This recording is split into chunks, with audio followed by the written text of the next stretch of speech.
first question. If water coming out of the city of Regina is hurting our lakes downstream, why don't we use the water coming out of the city of Regina for potash? It's a great question, and the answer is that's what Western Potash proposed. They signed a contract, and Western Potash is a startup from BC, pretty badly undercapitalized relative to the international. And so they had a deal, and I'm sort of relating things secondhand, but they had a deal with a Chinese backer that fell through at the last moment. And so I don't know the status because I've been out of town for quite a while. But the idea was to use the wastewater from the city of Regina. They were going to treat it further and then use it directly for the mining. So exactly what you suggest.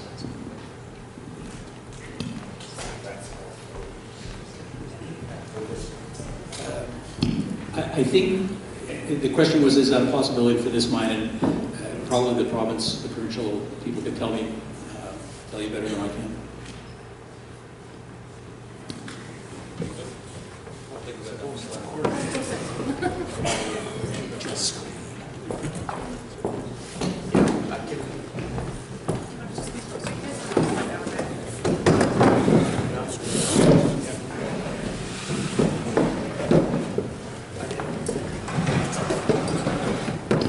Hello?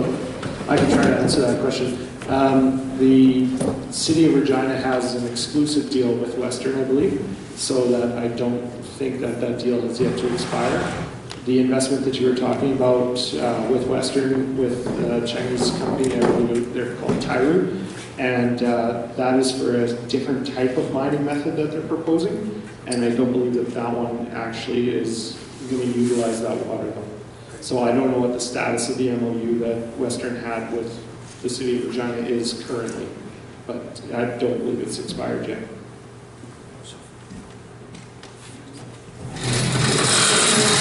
Next question is just back here. Hi there.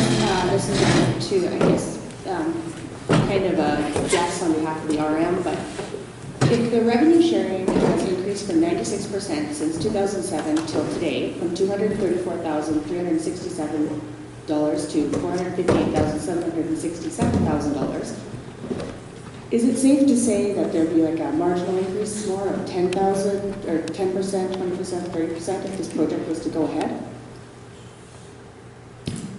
You're talking about the municipal tax sharing? Yes, municipal tax. I would. This would be one probably best to be recorded, and I'd get an answer for that. It's a government relations question. We have a map we can bring up just to show people how those radiuses work, and give you the Belle Plaine as an example of what their historical revenues are for each of the RMs and communities around that particular line. Would that address your question? What projected increases are with? We can show you historical. Okay. Okay, so, sure. Well, maybe here. So this is published by the Ministry of Municipal Relations. As you can see, each one of these is the orange is the 10-mile radius around each mine, and the yellow is the 20-mile radius around each mine.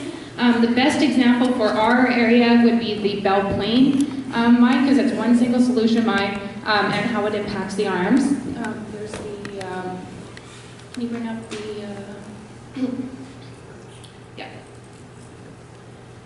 so I know it's hard to see here, but what you can see is that within that 10-mile share, each of the rural municipalities surrounding the mine head is equal share in terms of, not equal, pardon me, for each 1 mile that you have in the 10-mile radius, you get 4 points. For each 1 square mile you have in the 20-mile radius, you get 1 point. They add up that point system, and then they allocate it out to each of the RMs, and they split it up. So and then the villages too, the villages in that area. So you can see the arm of Buildin, Sherwood, Pence, Moose Jaw, and down here you can see the villages. If you just scroll down, Neil, the total that the Mosaic Potash mine in Belle Plaine contributes this is the 2001. Do we have the 2012? Just go to the top. 2002, so we want to go to the other one. Go to the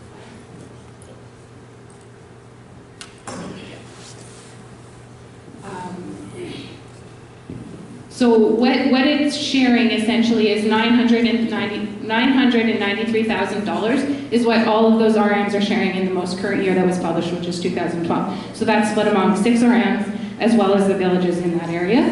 And it's based on the mill rate in the RM, which has increased since 2002 considerably, and it's also based on the assessment value of the property in the mine.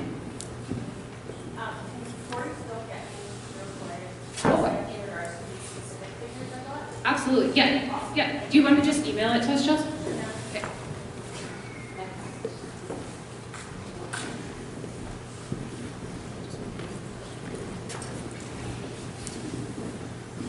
Hi.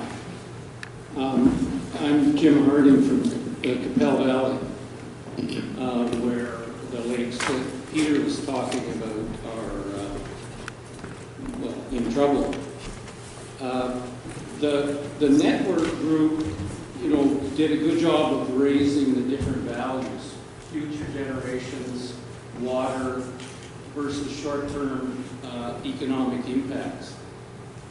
Given the prairies is likely to get less water on a regular basis under climate change, given the vulnerability of the watersheds, primarily the Capel watershed already, is it responsible or sustainable to build an economy on resource extraction? Okay, that's my question. And as a way to maybe make this real, we've got 400 years of coal here. We're not going to mine it because of the atmosphere. Are we going to mine 400 years of potash when you think of water impacts? And the climate change crisis is a water crisis. So this generation needs to think about protecting the water more than short-term economic impacts. And I'm asking everyone, Peter, but the others, to comment. What are you assuming about sustainability when you say there's all these benefits?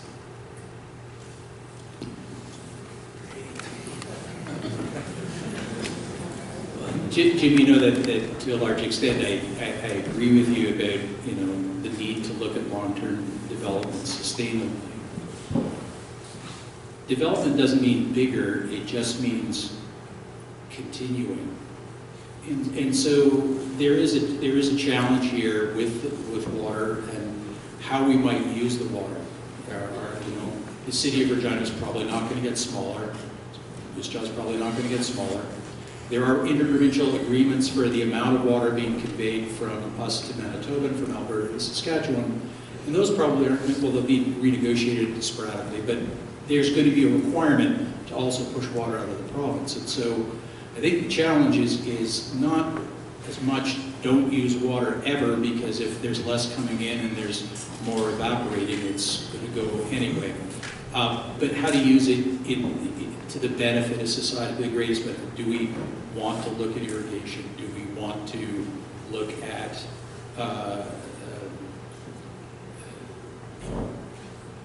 producing wood products as the grassland shrink? I mean, there's a lot of different ways we can look at this in the future. I'm not qualified to, I can give you my opinion, but I study water, so you probably figure that's a little bit biased. Jim, your answer is just not, I can't answer it without the benefit of the past. Your point about the coal not being developed because of the damage is a very, very good one. It really, the one thing about mining, solute mining, is it is a destructive use of water. That is, it's not like it's going to be recycled and reused for something else. If you use it for potash mining, it's a once through and you're done. So that makes it different, but so is agriculture in that sense as well. Thank you, Dr. Levitt. Is anyone else wanting to comment up there?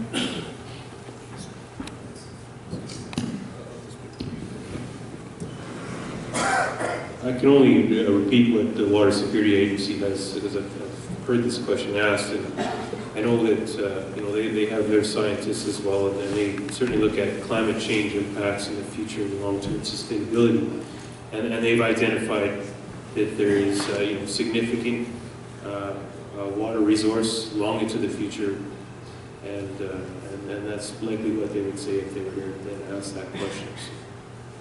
Thank you for it. Sorry, I should add that that will likely be in the environmental assessment that you can read information related to that as well. So, and that should be out fairly soon. Perfect, thank you. Just a question over here now. Hi, my name is Karen Hagelin. My husband and I live very close to where the core facility is going to be, and I'm not sure if someone can answer this or not. Like we've talked to extensively tonight about the damage of the salt and everything to the water quality. I'm just wondering if anyone can answer any questions about what the salt's going to do to the land quality. We own a number of quarters that are very close to the core facility, and we're talking salt that can drift all the way to Loon Creek. So what's going to happen when that salt drifts onto our quarter, which is a quarter of a mile away, or half a mile away? Does anyone have any answers to what's going to occur there? We're a farming community, and the quality of our land is very important to our livelihood.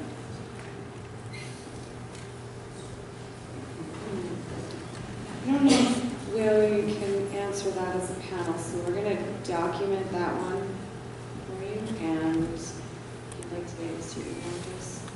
And if anyone else wants the answers to the questions that we're unable to answer at this moment, please leave your email address with us as well at the end of the night, because we'll just send everyone out the question and answer sheet at a later date. So, here, this again.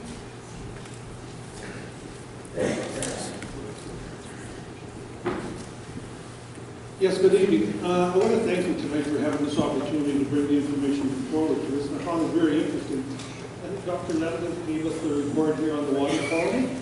I used to sit on a watershed authority, and approximately 8-10 years ago, we were given a tour through the Regina wastewater management facility. And when we went through, there was very interesting. I asked one question that I realized when I asked it, it wasn't very welcoming. And then I asked, what was your salt water content leaving the wastewater facility? Everybody kind of turned pink and didn't want to answer the question, so the one man finally said, no, we don't even have to test it. So my answer to him was, you mean to tell me all the hundreds of tons of salt that you're dumping on your city streets, which is going through your sewer system, not treated system, but through the storm channel, and you're not even checking, plus all the water that's coming from the city itself. Tonight you made reference that the city is one of the biggest contaminators of the salt, and perhaps, maybe, the mines might be down the road. I think we should be looking at the city of Regina tightening up theirs a lot quicker and more, doing a better job of extracting that salt. As far as what the damages is going to be, like you said, we really don't know what the damages or the drifts are going to be coming off of this. Personally, myself, I think it's an opportunity of a lifetime for this RM. We used to sit on this RM's council. We used to have a Earl Grey Economic Development Committee that would be excited to get a barber to come in for 2 hours. And now we've got an opportunity to have thousands of part-time jobs building it for years, let alone 500 full-time jobs. I just wonder what your feeling is as far as with this Regina salt water coming in and not being really managed properly. We've been looking at Wascana Creek as well, though the city may not be required to monitor it. We have been monitoring it probably 5 out of the last 10 years. There is an effect, as you point out, from the limited amount of salt that is put on the city. The RM, also Route 20, gets fairly heavily salted, and that's more or less straight into the creek. We know that there's some spikes in saltiness in the Capel River in around Craven. We're not entirely certain whether it's partly water coming down from Last Mountain Lake, which is a little saltier, or whether it's from the city. Though I've not done it, it's easy enough to calculate the relative importance of salt from different sources. You would do what's called a mass budget. It's just like doing a bank account. If you've got this many things coming in and that many going out, are you going to go up or down? And it's more or less the same calculation. So though we've not done it, it would be easy enough to answer your question in the future. Is that sufficient for an answer? Yeah? Yeah? Okay. Just over here. Thank you, Madam Chair. I'm Rick Swenson,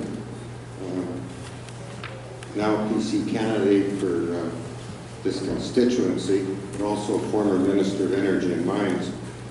And I would like to ask the government people a couple of questions because I think it is relevant to potash and development. By the way, as a former minister, I totally support the development of potash because it grows food. And we live in a world in which we have to produce food, and we'll have to produce more of it. And that is only possible with the nutrients. So Saskatchewan is in a place to grow food. And we're all, those of us that farm understand that important thing. I would like to ask Corey, because we were talking about the business here, what the amount in terms of repayment or of the tax credits that were given to the existing mines for their expansions, and how many tons of increased capability were added by those expansions. So what was the total amount of those tax credits that have been given since 2006? How many tons have been brought on, and how much excess capacity is in the current system over what the current market is? Okay, I don't have a number of, there's multiple credits within that system, and it allowed some tax-free tons associated with expansions of existing projects. The system is currently under review. I should point out, and so those are one of the considerations we made on the impact of those credits, and if they should continue or if other credits should be introduced. But so there's no calculation. I can see what I can do. I don't know if that calculation exists. Once the expansions are completed, we will have increased productive capacity of about 90% over 2004 levels. Not all that capacity is going to be used in the short term. We have forecasts from independent parties and as well as our own that show that within 5 or 6 years, that capacity will be utilized at current anticipated growth rates, and we're going to need new mines in the province or elsewhere. And as I had said, when you look at, last time we looked at, it was over 200 projects in the world, the economic benefits associated with the potash mine, it's much better for provincial residents in the government of Saskatchewan to have those mines developed in the province as opposed to Belarus or Russia or another competitor. I might have missed one question. What is the repayment schedule on that? And I think it's important for these people here that do not talk in percentages. Tell us how many tons. You must have done the calculations. How many excess tons over what we currently are producing are being brought on by the current expansions with the 3 existing companies? I can get you that information. We're producing, I'm not even sure we're forecasting this year, but there is excess tons in the, I know some of those tons have actually been shut in currently, so there is no doubt there's excess tons. There's excess tons elsewhere in the world too, but as I said, the forecast is that those tons will slowly be required. The government didn't determine to invest $13.5 billion into those mines. The companies did because they anticipate growth in the potash industry, and independent consultants in the potash industry themselves believe that to be the case. So I can get you a number of what productive capacity. However, I will point out productive capacity is not what a potash mine can essentially produce. If its productive capacity is 3 million tons, they usually can produce about 90% due to shutdowns and such. And there was one other question, sorry, and I missed it, the second part of that. The taxation credits. So there's, as I had said, we didn't have a potash mine in 40 years. We had a very, very high taxation rate. Over a course of several years, we introduced incentives to bring growth, which brought $13.5 billion, and that doesn't include the K+S investment or any of the other future investments. That also doesn't include the $3.5 billion that BHP invested. Without those, you can argue that those investments may have gone elsewhere, so there's no repayment schedule. We constantly review our taxation to ensure that the province is getting a fair return on its resources. We still, even with those incentives, have the highest taxation of any potash jurisdiction in the world by a considerable margin. From a resource standpoint, we collect far more from resources than all the other provinces combined. So I don't think there's a reason to repay back incentives that brought on that many, thousands of jobs and billions and billions of dollars of investment in the province. Okay. Maybe for the tons, if you can maybe get a clear answer to Jessica. Because I agree on that, maybe lots of us are farmers, tons makes sense, right? Yeah, and I can get that, like I So, said, yeah. I can get you the anticipated productive capacity and what we produce today, and then there is excess capacity. Okay, perfect, thanks. Two-part question. I know that we're talking about an increased supply of water through the South Saskatchewan system and into Diefenbaker. I'm wondering if the problem that we're going to face is maybe an Achilles heel in Buffalo Pound, which supplies Moose Jaw, Regina, Sefurco, Belle Plaine. And I talked to the Stantec people when we did information sessions recently, and they're saying that this pipeline to Strasbourg is going to be a supply line, not just for Van Cole, but at least 2 other potash mines coming out of Buffalo Pound. And I'm from the Lumsden Valley Conservancy Association. And I think we have to start realizing we all live under the same roof.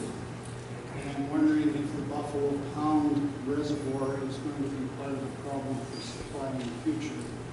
Potash mines coming on, and what the province is going to do about that. What water security is going to do about it. The second piece of my question is, how do you protect underground aquifers when you're doing solution mining? That would be a question I would have for people in this room. I don't know if we have a panel to answer that. I think that's more water securities that could speak to that. If you can come afterwards and I'll get your name and contact information. And did you guys want to speak to that second part? Yeah, I can probably speak to the second part about the underground aquifers. I'm assuming you're talking about the potable water aquifers, which would be, you're talking about the Hatfield and the other ones that are near the surface that you get your drinking water from. The graphic that I showed that showed the potash mine is about 1.5 or kilometers or 1,300 meters below surface, and I want to know how to protect your drinking water from that. That's something that will certainly be addressed in the environmental impact statement. What I can tell you from not this particular one, but from other ones that I've read, and what I know of the geology of the province, there are several layers of earth, what we call aquatards, which prevent the vertical migration of fluids, and those are essentially sealing off any translation of fluids between one layer to the other. And when you talk about a column of rock of over 1 kilometer and numerous aquatards, it is extremely difficult to envision that water getting up to contaminate. And then the other argument that I've heard is, well, drill holes go down and then the water can come up the drill hole. But that's why those drill holes are required by environment to be sealed after they're drilled, and they're cased during drilling. So that's also seals, and they have to, all the water they pump down gets returned to them. So it's a closed system. I don't know. Does that sort of answer your question? Yeah, I think so. Thank you for that. I learned something there. Thank you. Next question right here. Hello, I'm Reg Reeves from London. I've been involved directly and indirectly with potash for all my life, I guess. The concern with water is very, very real, believe me. I've been in various capacities at the potash mine at Lanigan. I've seen when they dug the wells that they were going to use to provide water for the mining process. Political change comes, you can't use that anymore, then you got to use the fresh water from surface and back again to the wells, and it's scary, believe me. All I know for sure is that the bad stuff gets constantly pumped down, not just in the solution mines, but in the conventional mining systems as well. There's huge volumes of water just go away. I don't know where it goes, believe me, but it's pumped down a mile and it disappears. One of your presenters, on the very last little bit of the screen, talk to everybody that you can about this. It's something that's going to impact every one of us for the rest of our lives. And I especially urge you to talk to people not only in Saskatchewan, not only with the other little mines now, but New Brunswick, overseas. It's a very common and desirable conversation, believe me. Anyway, I wish everybody the best of luck in this little venture, and I really don't have a question. I just want to make that comment. Okay. Is there a rebuttal there, or are you carrying on? We've got a couple more questions. We're Not so running much a out of rebuttal, but a point of clarity. When you talked about the bad water being pumped down and not knowing where it goes, are you talking about the saline water on the surface? The waste. The brines, yeah. Wastewater. So, and this is a point of clarity for something that was said earlier, that conventional mines don't do that. They actually do. All of the mines have what are called disposal wells. And it's for if there's too much rain on the surface or whatever the reason is that they end up collecting surface brines, they pump it down to the deepest geologic porous formation, which is called the Deadwood Formation. And it is the deepest formation. It's at variable depths throughout the province, but it doesn't outcrop in Saskatchewan. So the water that they pump down, if it ever did come up, it would be actually coming up in Manitoba.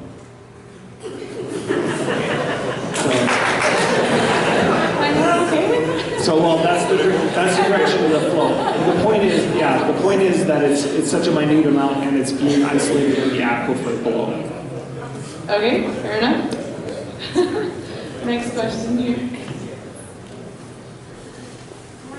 You talked about really the financial benefits for Saskatchewan, and I was wondering if you could talk about some of the negative impacts that we should consider as a community, such as like what's going to happen to the land value for those that live near the mine or near a railway? Are there any statistics on that?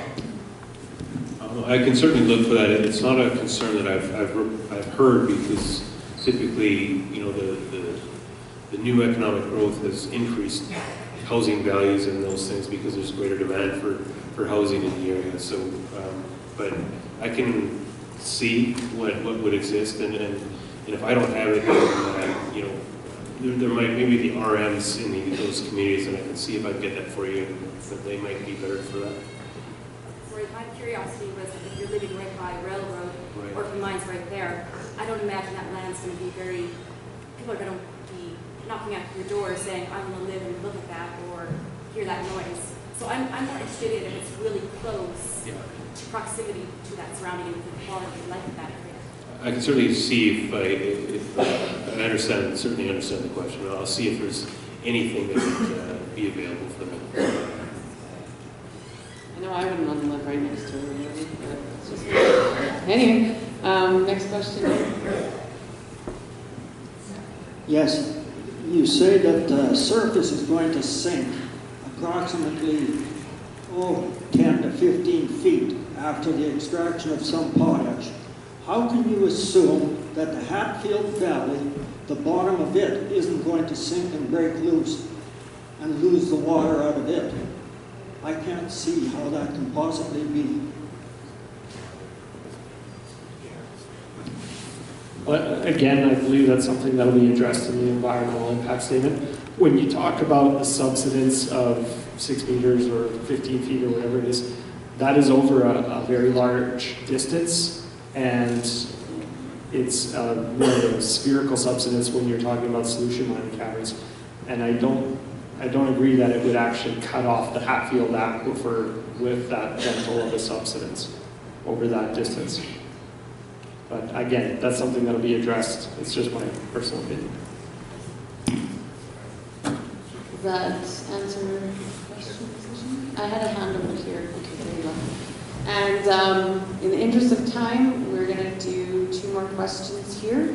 And whatever we don't get to, please feel free to fill out the comment box. And like I said, we are going to do our best as a committee to, if we can't answer the questions, to get answers for them. And I've had a request to post that question and answer on our Facebook and link it from our Twitter account as well. So that'll be made a little more accessible that way. So 2 more questions for you. My question is for Corey. Corey and I live on the same block, so we should have drove together here. Hey, Corey, I know that revenue is big. Like, we all need to have jobs, and it's really important to have business coming into the province. I had the pleasure of traveling to China and to Japan and to Australia at Christmas. When you talk to the people in Australia, Yancoal is in Australia, and they do not have a good track record in Australia. Does Premier Bradwell pick up the phone and say, hey, we're about to sleep with this company, how's it going for you guys? Is that part of the potash strategy? I can't comment directly on what the Premier's activities are, but certainly the most important part, I guess, I would say that there's different information from all mining companies on their track record, perhaps, and so I've read articles on every mining company that's in the province.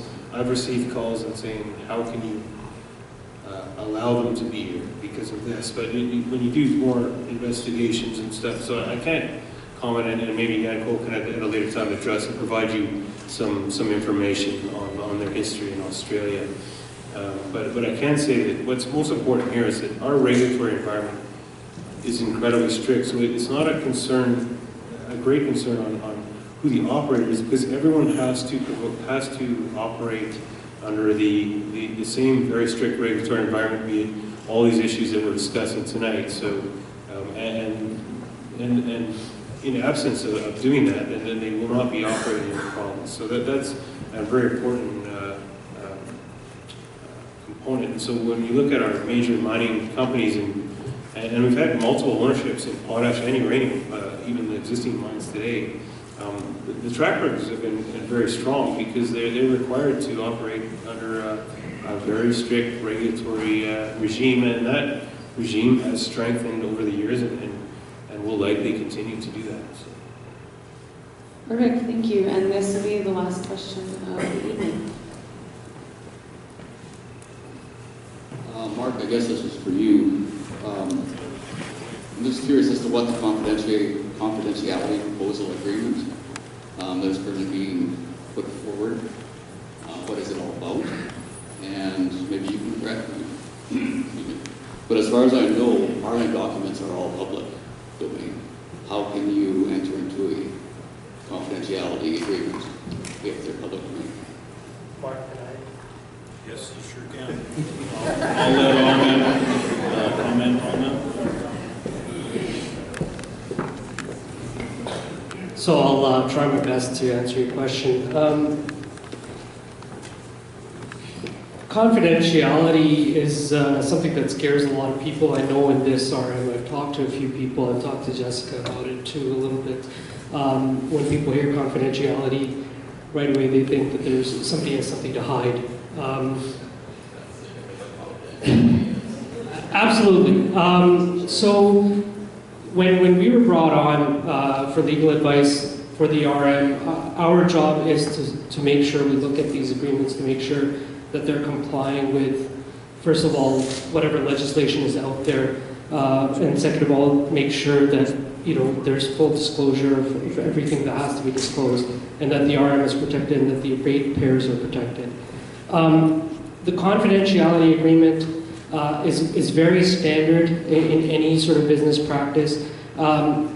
There are business interests that developers, that corporations have, that they're entitled to protect, that they're entitled to confidentiality for. That's patented information, that's trademark information, intellectual property information, stuff like that. There's business secrets that they want to protect that are shared when they're negotiating any sort of deal.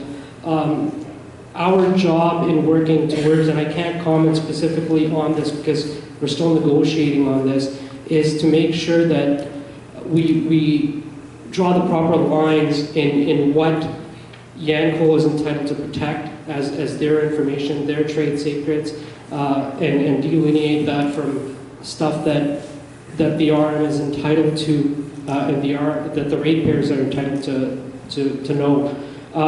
There is legislation under the Municipalities Act and the Local Authorities Freedom of Information Act. There's information that you as ratepayers are entitled to receive that's public information, and you will have access to that information. That information will not be hidden from you, and we will make sure that we work towards getting or finalizing an agreement that makes sure of that. But you as ratepayers are entitled to information that's public. That's not going to change because of an agreement. The RM can't enter into an agreement where it has to hide information that would normally be public to you. So, know that that's happening, know that the RM has gone ahead to have enough to bring in people that are giving them that advice, that the RM is proactive on that in making sure that that information is being relayed to you, and that there is no mechanism to hide that information from you guys. I hope that.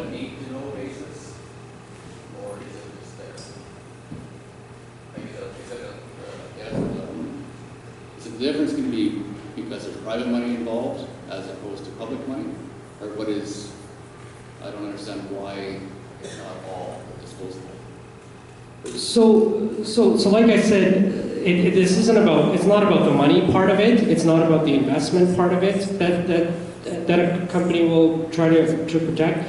Every corporation has a model of how they do business, and that's something they're not trying to protect from you guys, they're trying to protect from their competitors. They brought in advisors on how to develop their business. They think that they can do better than other people, and that's just how the business world works, and they're entitled to protect that. That's their information. That has nothing to do with how the development's going to happen, how it's going to impact you. That stuff is public. That stuff is going to be accessible to you, and absolutely get out and try to get that information. We're going to make sure that the RM is communicating that, but it's on you guys as ratepayers as well to get out and try to get that information. The RM isn't going to, like you said, is it going to be readily available? Yes, but you have to go out and access it and ask the questions to get that information. And you have mechanisms in place to always have access to the information as well. Perfect, thank you. It's a very good answer. And a very good question. So, as I'm walking around, I know we didn't get to quite a few questions, and because we've run out of time, we're going to call it quits here. Thank you again for coming out. It is wonderful to see that so many people are here to take in this information. Again, follow us, Facebook, Twitter. If you have any other questions, fill out the comment box. I missed anything? No. Have a wonderful night. Drive safe. Thanks for coming.